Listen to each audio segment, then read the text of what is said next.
પરમાત્માનો ભાવ ભાષણ થાય કે કઈ વેદનમાં આવે? વેદનમાં નહીં, એનું ભાવ, એનું લક્ષણ ઓળખાય છે, એનું ભાવ ભાષણ થાય છે.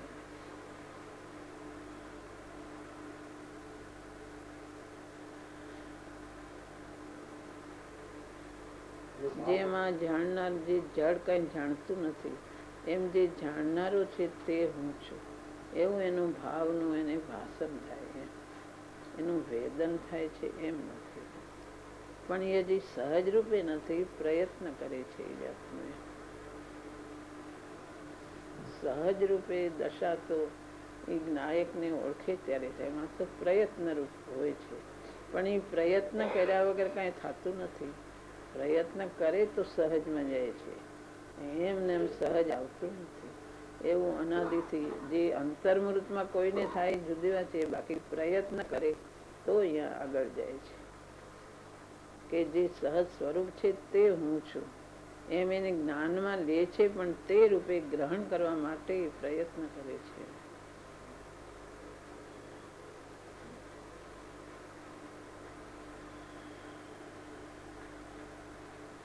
ભાવભાષણમાં જે ગ્રહણ કર્યું છે એ સાચું ગ્રહણ કર્યું છે એ ખાતરી થઈ જાય. એને ખાતરી થાય એ તરફનો પ્રયત્ન કરે કે આ જે જાણનાર છે તે સિવાય બીજો કોઈ હું નથી. જે જાણનારો છે તે જ હું છું. બીજું કોઈ આ રાગનું સ્વરૂપ કે આ બીજું કોઈ સ્વરૂપ, જળનું સ્વરૂપ કે રાગનું સ્વરૂપ, તે કોઈ સ્વરૂપ મારું નથી. જે આકુળતારૂપ છે તે સ્વરૂપ મારું નથી. જે દુઃખરૂપ છે તે પોતાને પોતાનું સ્વરૂપ દુઃખરૂપ લાગે નહીં, માટે આ સ્વરૂપ મારું નથી. જે દુઃખરૂપ લાગ્યા કરે છે, જે આકુળતારૂપ લાગ્યા કરે છે તે સ્વરૂપ પોતાનું હોય જ નહીં. જેને જે ઈચ્છતો નથી, જે આકુળતારૂપ છે તે સ્વરૂપ મારું હોય જ નહીં. પોતાનું સ્વરૂપ પોતાને દુઃખરૂપ હોય. માટે જે જાણનાર, જે નાયક સ્વરૂપ છે તે મને દુઃખરૂપ લાગતું નથી. એ સહજ જે જાણનારો છે તે જ હું છું, તે જ મારું સ્વરૂપ છે. એ જાણનારો કોઈ બીજો નથી, હું જ છું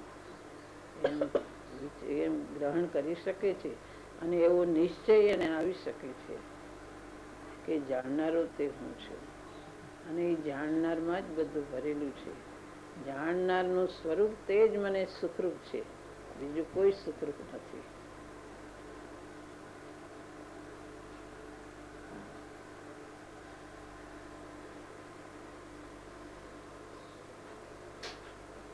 ભાવભાષણમાં જે નાયક આવ્યો એમાં કઈ ફરક નથી એ ખાતરી થઈ જાય.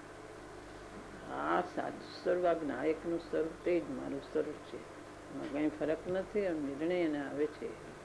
ભલે સહજ રૂપ સહજ દશા નથી, પણ વિકલ્પથી પણ એવો નિર્ણય એને આવી શકે છે કે આ સાચું જ છે, ખોટું નથી.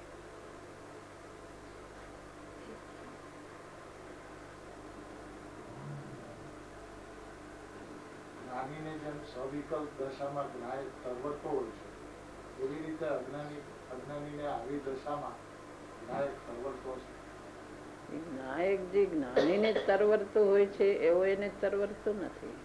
જ્ઞાનીને તો સહજ દશા જ તરવરે છે. એને કઈ વિચારવું નથી પડતું કે એને કઈ વિચાર કરીને નિર્ણય કરવો પડતો નથી. એને સહજ રૂપે જે નાયક છે એ નાયકની ધારા ચાલે છે. એને કરતા બુદ્ધિ છૂટીને નાયકની નાયક ધારા એને સહજ રૂપે નિરંતર ક્ષણે ક્ષણે વિચાર્યા વગર સહજ પરિણતે ચાલે છે. એટલે જ્ઞાનીની દશા જુદી છે. અનાદિની એકત્વ બુદ્ધિ એને અજ્ઞાન દશામાં કાંઈ વિચાર્યા વગર ચાલી રહી છે. જ્ઞાનીને જ્ઞાનની દશા સહજપણે ચાલી રહી છે. એવું એને જે નિર્ણય કરે છે એવું એને સહજ નથી. એને સાચો નિર્ણય કર્યો છે પણ એ રીતે નાયકની જ્ઞાન ધારા ચાલતી નથી. એને વારે વારે વિચારવું પડે છે, વિચારીને યાદ કરવું પડે છે. એકત્વ બુદ્ધિ થઈ રહી છે અને વિચારીને નક્કી કર્યું કે નાયક તે હું, પણ એવી પરિણતિ નથી સહજ. પરિણતિ એકત્વ થઈ રહી છે. એને નક્કી કર્યું કે જ્ઞાન તે હું, નાયક તે હું, આ નાયક તે હું, પણ પરિણતિમાં એના કાર્યમાં અને પરિણતિમાં એકત્વ બુદ્ધિ થઈ રહી છે. માટે એને વારે વારે વિચાર કરવો પડે છે.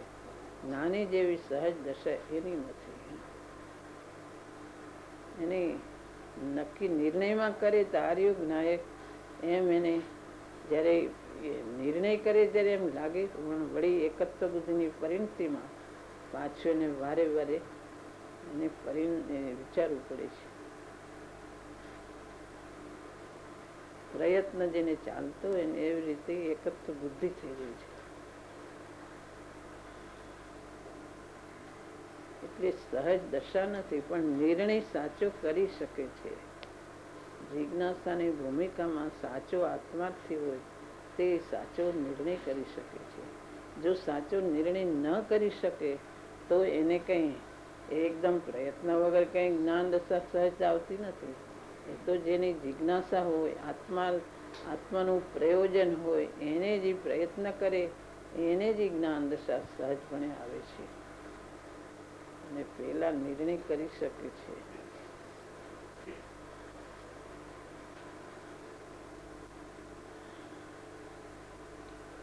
સત્પુરુષનો નિર્ણય કરી શકે કે આ જ્ઞાની છે, આ ગુરુ છે, કોઈ અપૂર્વ વાત બતાવી રહ્યા છે, એમ આત્માર્થી હોય નક્કી કરી શકે છે.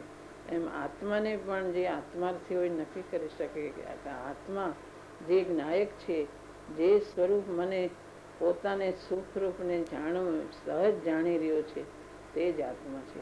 જે આ દુઃખરૂપ વેદન થઈ રહ્યું છે, જે આકુળતારૂપ વેદન છે તે સ્વરૂપ મારું નથી. પોતાનું સ્વરૂપ પોતાને દુઃખરૂપ હોય જ નહીં.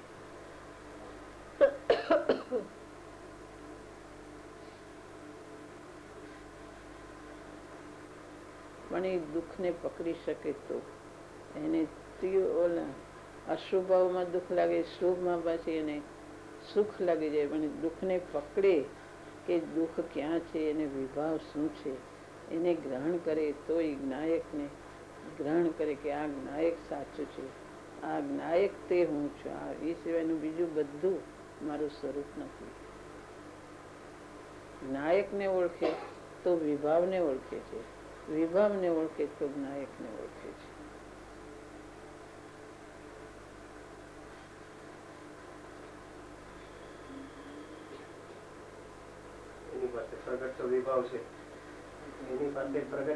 વિભાવ પ્રગટ છે, નાયક પ્રગટ નથી. નાયક સ્વભાવે તો પ્રગટ છે પણ એ ઓળખતો નથી. પણ એ સમજે કે આ બધું આ સ્વરૂપ મારું નથી, શાંતિ સ્વરૂપ આત્માનું કોઈ આત્માર્થી હોય ને એમ જિજ્ઞાસા થાય, વિચાર આવે કે આ સ્વરૂપ આવું દુઃખમય સ્વરૂપ આત્માનું હોય નહીં, આત્માનું સ્વરૂપ કંઈ જુદું છે ને વિચાર કરીને નક્કી કરે, ગુરુ આગળથી સાંભળે કે આત્માનું શું સ્વરૂપ છે, એને વિચાર આવવાનો અવકાશ થાય છે. મનમાં મન કશાય એ વિભાવ છે, એ દુઃખરૂપ છે, એટલું એનું જ્ઞાન સૂક્ષ્મ થઈને એને ગ્રહણ કરે તો પછી પેલાનો આંતરો પાડી શકે. તો આંતરો પાડી શકે. મંદ કશાયમાં જો એને શાંતિ લાગે તો એ આંતરો પાડી શકતો નથી. ઉપર ઉપરથી એમ કે આ વિનાયક એમ કે પણ એ મંદ કશાયનો જો આંતરો પાડી નથી શકતો તો સાચા જ્ઞાયકને ઓળખી શકતો નથી.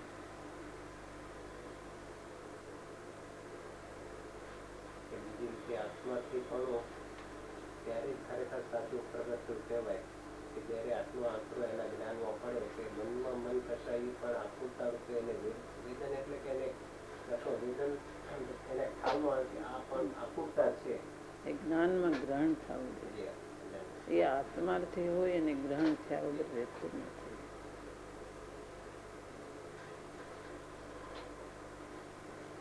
વિચારથી નક્કી કરે, યુક્તિથી નક્કી કરે, ગુરુથી નક્કી કરે, પછી પોતે અંદર સ્વભાવને ઓળખીને નક્કી કરે.